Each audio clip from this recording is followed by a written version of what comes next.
Welcome to Whiskey's a Journey. My name's Peter Fastiano. Today's Friday. I've got another Battle of the Bottles coming at you.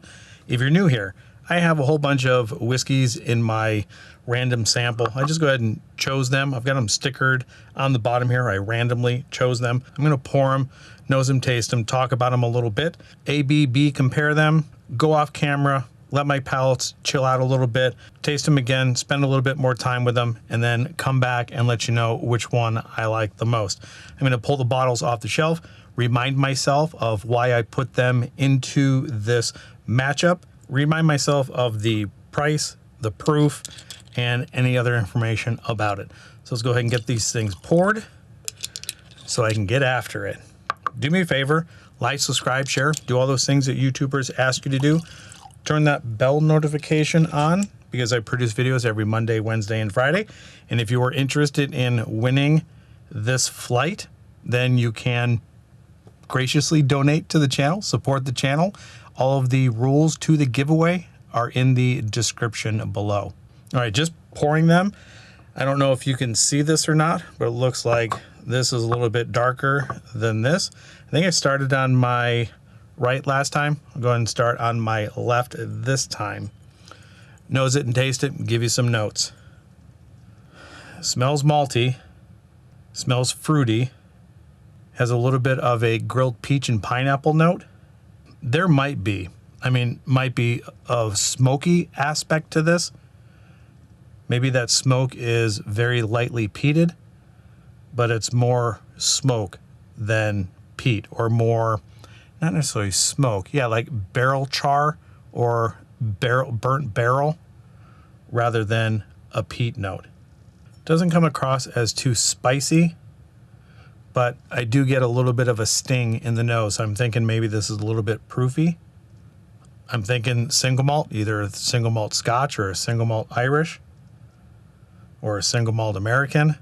I definitely don't think it's a bourbon. I think it's too malty to be a bourbon. All right, let's go ahead and get it on the palate. Whoa, whoa, what is that? Wow, that's proofy. That is way up there in the proof. That lit me up. Very malty, very fruity. Definitely has a ginger and pepper spice coming through. Tiny amounts of smoke or peat. I'm having a hard time picking up on that. I want to say that it's a non-peated single malt, but there is definitely a smoky aspect to it that might not necessarily be peat. Really good amounts of proof or ABV. It definitely is heating my chest up. The grilled pineapples, the grilled peaches, the malty note, little vanilla, slight amount of chocolate, and there's definitely a barrel char, like a burnt char coming through there. Not like the peat reek from earlier this week, but there's definitely some sort of char coming through here. That's delicious. All right, let me go ahead and get a rinse of water, and then we'll move on to glass number 2. All right, here we go with glass number 2. I had to go out to the living room and grab my water. I turned everything on and forgot to grab the water. Wet cardboard. This is dead on the nose compared to glass 1. All right, now it's opening up a little bit. Maybe I just had to roll it in the glass a little bit. But it's still pretty dead on the nose.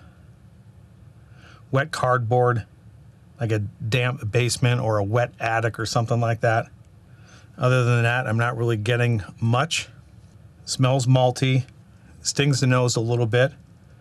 Kind of hard to tell the proof without tasting it, but based on the sting in the nose that I got on both, I think they're maybe comparable with the ABV or the proof.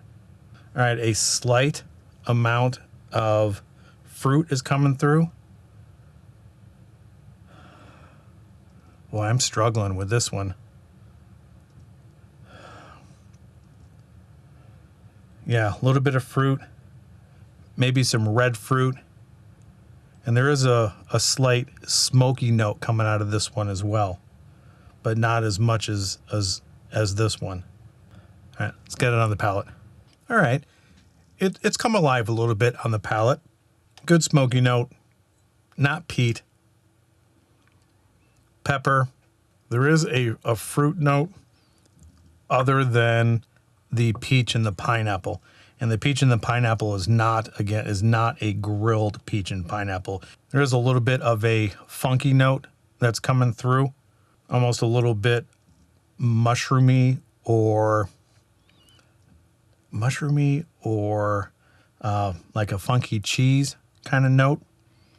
There's something weird in glass number 2. All right, let me go ahead and get another sip here really quick, because that, again, is very confusing. I think both of these are a little bit confusing.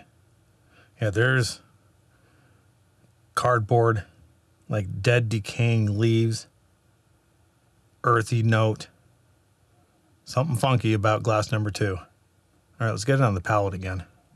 ABV is also pretty high. It's well-rounded. There's nothing sharp that's coming through here. It's pretty consistent from the arrival to the mid-palate to the finish. Doesn't develop into anything other than those initial notes. And it's funky from the beginning all the way to the finish. Maybe a little bit of red fruit is coming through, like not a very sweet red apple, but a red apple. Malty, barrel char, smoky aspect, but not necessarily peat. All right, let me get a rinse of water, and then let me go back to glass number 1. All right, back to glass 1. This smells like sugared popcorn, like somebody put sugar on popcorn. Yeah, sugar popcorn and funky, mushroomy, decaying leaves, a little bit of funky cheese. But I tell you what, glass number 1 has it all over glass number 2 on the nose. Now I got brownie mix, Ghirardelli brownie mix with some batter. That's what just came out of this. A little chocolatey. All right, let me get this thing on the palate again. I am all over with notes on these. Yeah, that's good. Nice and proofy.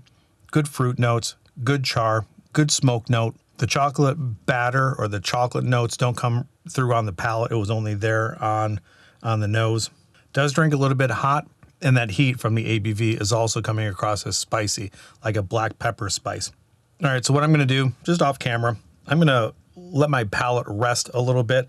I think these definitely need to be compared, ABBA. I do need to take some time to clear my palate, get some water, and then kind of see where they're going to play off of one another as I go back and forth. And then when I come back, hopefully I will have a favorite, because right now I'm not sure if I particularly care for either one of these. I mean, they're good, but I don't know if I particularly care for one over the other. That should have been a better way to say that. They're good. I don't know which one I prefer. I'll be right back. All right, I have a decision. Glass number 2 is coming in second place. Glass number 1 is coming in first place. As I went back and forth, had my palate calm down, the more I drank this, and it didn't make a difference if I drank this first, or drank this after water, or letting my palate rest. Each time I went back to this, it got more and more funky each time. The mushroomy note, the funky cheese note came through, a wet cardboard, decaying leaves, all of that started to escalate more and more and more, which is not something that I particularly care for tonight. Glass number 1 was lively. It was crisp. It was nice on the nose. The pepper ginger notes that were the spicy notes were really nice. The grilled peach, the grilled pineapple, the malty note, they're both very malty. But overall, the overall experience of glass number 1 for tonight is really hitting my palate the right way. And I do believe they are both pretty high proof, and they've got to be some sort of malt, whether they're a blended malt or a single malt, whether they're Scotch, Irish, or American, I'm not positive. I want to say that they have some sort of level of smokiness to them or barrel char to them. So I'm wondering if they're finished in some way, or if I'm also mistaking that barrel char with a light amount of peat. So without any more delay, let's go ahead and reveal what it is that I was drinking, because you already know what it is that I was drinking. So in second place, glass number 2 is Springbank 12 Cask Strength. I think this is the 2023, I think the 2023 release of the Cask Strength. Boy, I tell you what, that was funky. And then glass number 1, I don't even know what I matched this up with. This is, so Glen Scotia Victoriana. Glen Scotia Victoriana. Why would I put these together? Glen Scotia Victoriana. Is it peated? Are these both lightly peated? Oh, Campbelltown. They're high-proof Campbelltown expressions, single malts. Let me go ahead and grab the bottles off the shelf, remind myself of what I paid for them, the proof, and then we'll wrap this video up. All right, so we've got the Springbank Cask Strength, 12 years of age, Campbelltown. I paid $134.99, 700 milliliter bottle, 54.1% ABV. I ordered this one offline. So this is Glen Scotia, Campbelltown, single malt, Scotch whiskey. This is, finished in the finest deep charred oak casks. So I wonder if that's where all of that barrel char is coming from. Cask Strength, natural color, non-chill filtered. Same thing with this one.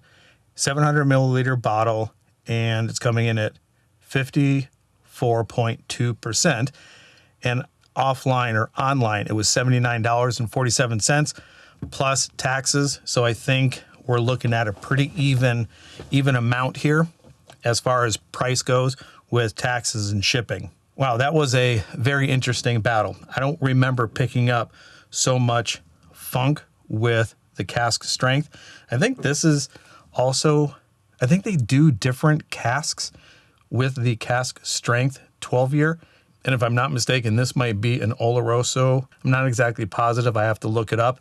And if I don't look it up, let me know in the comments down below if the 2023 Cask Strength Springbank is fully matured in some type of sherry. All right, have you had either one of these? Have you put them up against one another? If you have, let me know in the comments down below where they fell for you. If you've had these individually, what did you think of them? I know in my area, and I'm in Phoenix, Arizona, we don't get Glen Scotia Victoriana. That's why I ended up ordering this online.